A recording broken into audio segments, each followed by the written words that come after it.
नमस्कार, म पशु स्वास्थ्य प्राविधिक मादी गाउँपालिका वडा नम्बर 1 सिक्लेस। आज पशु अस्पताल तथा पशु सेवा विज्ञ केन्द्र कास्कीको आयोजनामा मादी गाउँपालिका वडा नम्बर 1 सिक्लेसमा पशुहरूमा पूर्ण खोप अभियान सञ्चालनका क्रममा लिएका केही क्लिपहरू म यसरी देखाउन चाहन्छु।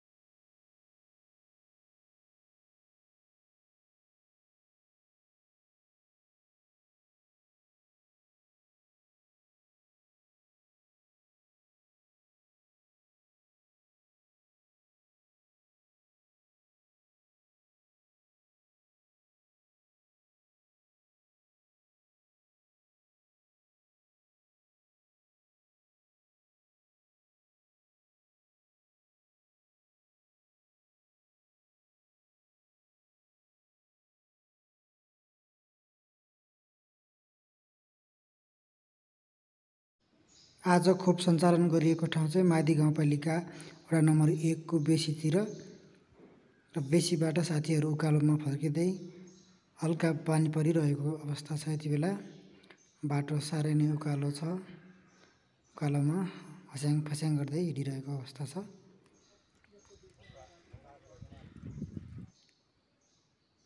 ल पानी अलिकति धेरै परेपछि चाहिँ हामी एउटा गोठमा ओत लागेर बसिरहेका छौँ। यति बेला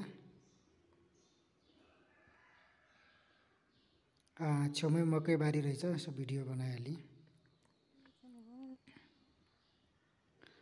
पानी बेसरी झर्किँदा पनि हामी ताङतिङ झर्ने बाटोमा उकालोतर्फ लागिरहेका छौँ।